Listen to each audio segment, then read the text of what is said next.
L'inquiétante dévaluation du Kwanza en Angola, cette situation est le premier test sérieux auquel se heurtent les réformes économiques du nouveau président angolais depuis son élection. Ce dernier avait pris l'engagement dès sa prise de fonction de redresser l'économie de son pays. Une promesse qui semble difficile à tenir. Depuis 3 semaines, le redressement économique se manifeste par une inquiétante dévaluation de la monnaie locale.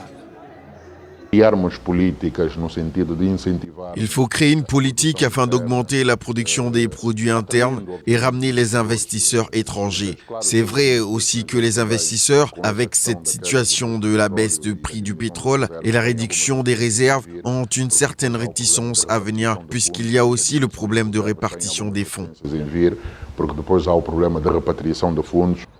Début janvier, la Banque centrale avait annoncé la mise en place progressive d'un système de change flottant. La devise angolaise était arrimée depuis 2016 au billet vert au prix invariable de 166 kwanza pour $1. Mais ce taux était bien loin de refléter la valeur réelle du kwanza qui s'échange au marché noir à plus de 400 pour $1. Les autorités angolaises avaient donc décidé de laisser flotter leur monnaie dans une fourchette tenue secrète pour éviter la spéculation. La première étape vers un système de conversion exclusivement régi par l'offre et la demande promis d'ici à la fin 2018. Une décision justifiée par la Banque centrale par la nécessité d'enrayer la baisse continue de ses réserves de change.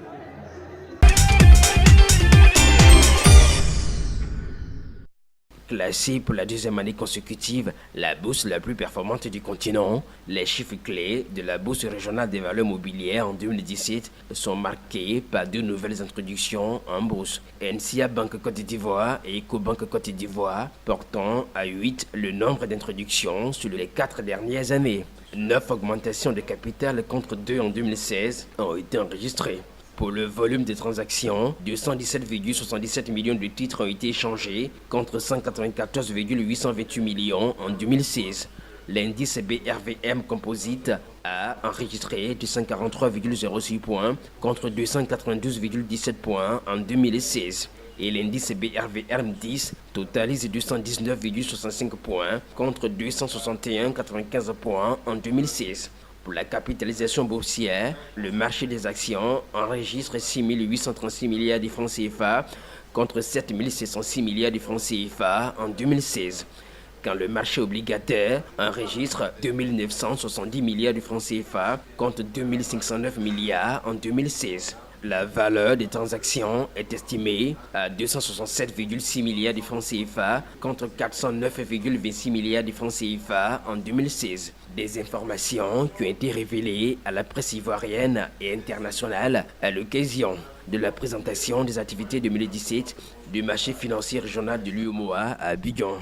Nous allons poursuivre notre promotion régionale et internationale, nos roadshows, nos journées BRVM dans les différents pays. Nous allons travailler sur la digitalisation de nos services. C'est aujourd'hui une obligation.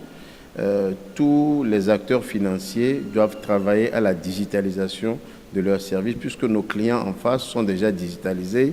Il n'y a pas de raison que nous ne puissions pas leur offrir des plateformes électroniques pour réaliser leurs transactions.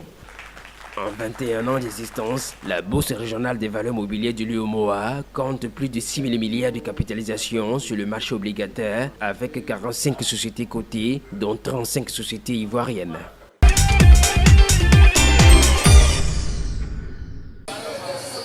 Servant de déplacer des marchandises sur des courtes distances dans le grand marché de Lomé, ces fabrications traditionnelles roulantes, localement appelées pousse-pousse, constituent la source de revenus de certaines personnes. Cette activité, maintenant, ça fait au moins 5 ans maintenant que je suis dedans. On arrive un peu au moins à se débrouiller juste à une petite distance, au moins à 500 à 1000 francs.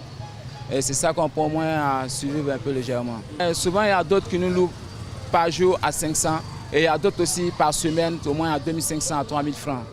Une seule journée, on louait ça à 500. Des fois, on gagne 3000. Et si on enlève le prix de pousse-pousse, ça reste 2500. Par rapport aux connaissances, c'est d'autres qui savent que non, c'est le pousse-pousse. Peut-être au moins tu peux trouver au moins 4000 ou 5000 francs par jour.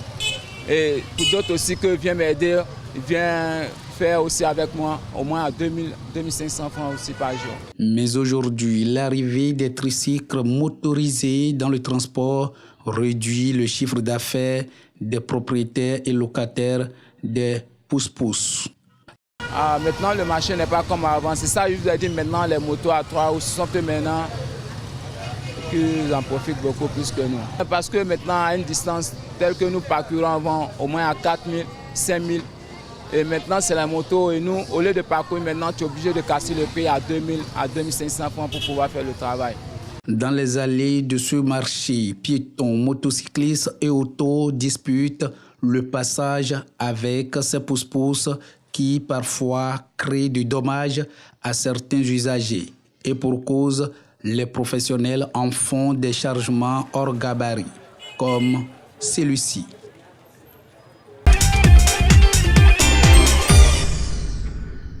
Le continent africain est dans le noir.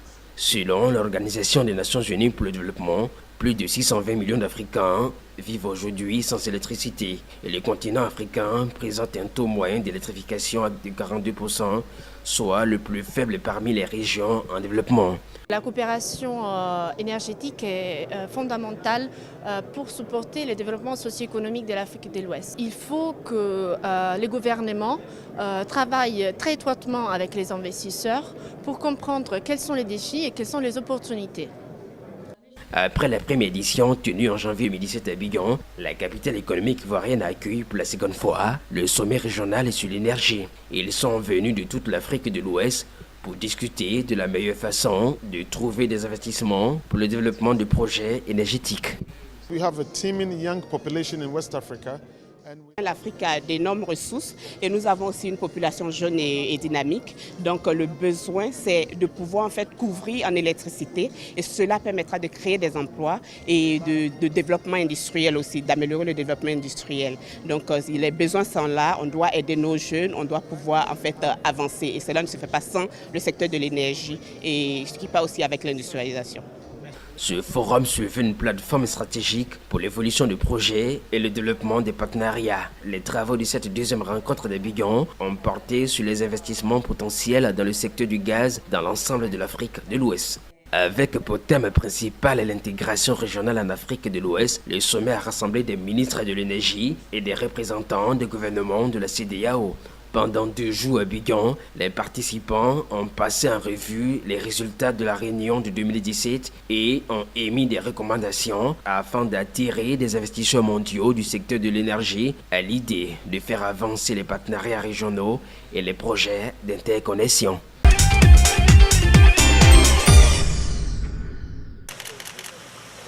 Après sa visite en Côte d'Ivoire, au Burkina Faso, au Togo et au Sénégal, le Fonds monétaire international tire la sonnette d'alarme. L'institution de Bretton Woods a relevé une persistance de déficit budgétaire excessif dans les États membres de l'UEMOA. Le déficit budgétaire consolidé de l'UEMOA est estimé à 4,6% du produit intérieur brut en 2017, le même niveau qu'en 2016. Face à cette situation, l'institution financière estime que l'année 2018 constitue une année critique pour assurer la convergence vers des déficits budgétaires soutenables. Elle préconise donc aux pays de la zone une véritable dynamique de baisse des déficits budgétaires nationaux afin d'être en mesure de réussir leur ajustement vers le critère de convergence de l'UEMOA de 3% du produit intérieur brut à partir de 2019. Concernant les perspectives de croissance, l'institution financière internationale estime que la croissance économique de la zone UEMOA a dû dépasser 6% en 2017 et ce, pour la 6e année consécutive. Notons que l'inflation dans cette zone est également restée faible en raison notamment d'une bonne production agricole.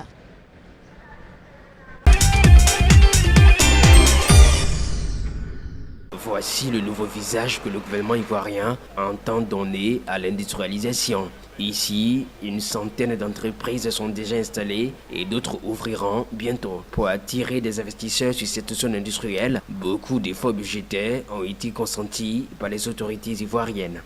Le gouvernement a dégagé pratiquement 24 milliards de francs CFA pour refaire les voiries, l'assainissement, l'eau, l'électricité, en fait, vraiment faire en sorte que cette zone industrielle soit une fierté pour nous, pour la Côte d'Ivoire. Parce que vous savez qu'ici à Yopougon, La zone industrielle a près de 460 hectares. Et c'est une zone où il y a près de 400 entreprises qui travaillent. C'est vraiment le poumon industriel de notre pays. Après Yopougon, cap a été mis sur la nouvelle zone industrielle d'Akupé-Zugui. Sur ce site de 50 hectares, 65 entreprises verront le jour. Les premières ont déjà commencé leur activité. Et sur les 2 sites visités, le ministre ivoirien de l'Industrie a voulu se rendre compte de l'état d'avancement des programmes. Il a aussi découvert la joie de ces jeunes diplômés, souvent sans emploi, qui ont retrouvé ici le goût de vivre.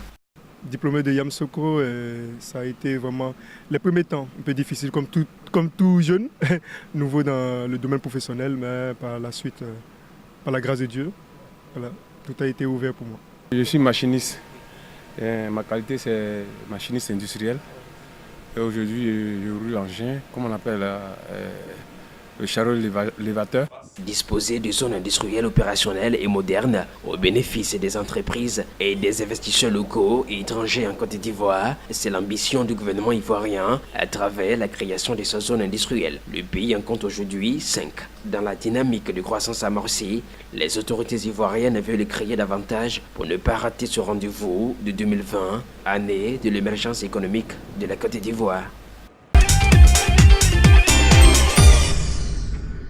Poser les jalons d'une future coopération africaine, le pari était osé face à la progression du continent dans ce domaine. En matière de transformation digitale, la réflexion valait la peine d'être menée. Au regard des actions allouées par les autorités ivoiriennes, le patronat ivoirien n'a pas eu assez de peine pour mobiliser pendant 3 jours à Abidjan les acteurs africains du numérique. Quel modèle de transformation digitale pour réussir donc ce développement économique et social du continent? C'est autour de cette problématique que s'est tenue à Abidjan la première édition de l'African Digital Week. Le but premier de cette convocation panafricaine était de la part des acteurs ivoiriens du numérique de faire de ce pays en constante croissance l'un des leaders africains de la plateforme d'innovation dans le secteur du numérique. Mais aussi pour une première concertation, l'accent a été mis sur la mise en relation des divers acteurs du numérique africains afin de valoriser et mettre en relation ces décideurs du digital en Afrique. Nous sommes à plus de 100% de la population qui est ouverte, ce qui est un bon indicateur dans notre secteur et qui démontre que les choses progressent dans le bon sens. Le numérique aujourd'hui en Côte d'Ivoire, comparativement à ce qui était il y a quelques années, est en pleine mutation. Les statistiques font état de 300 entreprises, parmi lesquelles on recense plus de 500 startups, dont les activités gravitent autour du développement d'applications et d'agences web. Poids dans l'économie nationale est estimé pour le seul secteur des technologies de l'information à 14% du PIB. En Afrique de l'Ouest et dans l'espace francophone, le Sénégal fait figure de modèle. Nous sommes à la conquête du monde. Nous sommes ouverts vers le monde. Nous apportons des solutions digitales aux entreprises et aux États. Et donc, il fallait qu'on soit là pour dire qu'en tant qu'Africains, les problèmes du numérique des acteurs de l'Afrique sont pris en main par des structures africaines. Le développement de l'économie des pays africains, comme la plupart des nations développées, doit inéluctablement passer par une révolution technologique. Plus de 300 experts, panélistes et exposants venus du Sénégal, du Cameroun, du Maroc, de la Tunisie, la France et l'Allemagne ont pris part à l'événement.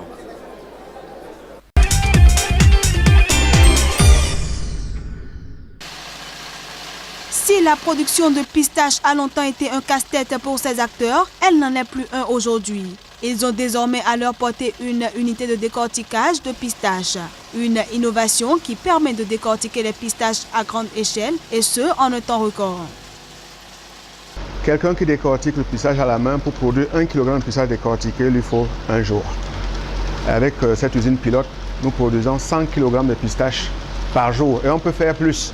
D'ailleurs, c'est pour vous dire que ce que nous on fait dans cette usine, il faut des mois et des mois, plus de 6 mois à une personne pour le faire ce que nous faisons en un jour.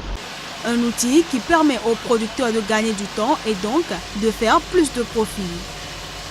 C'est d'abord une activité génératrice de revenus à terme. Bien évidemment, ça booste de manière sérieuse la production. La production de pistaches a toujours été limitée par la difficulté à enlever les amandes de la coque. Il fallait compter 2 à 4 jours pour décortiquer un seau de 5 litres.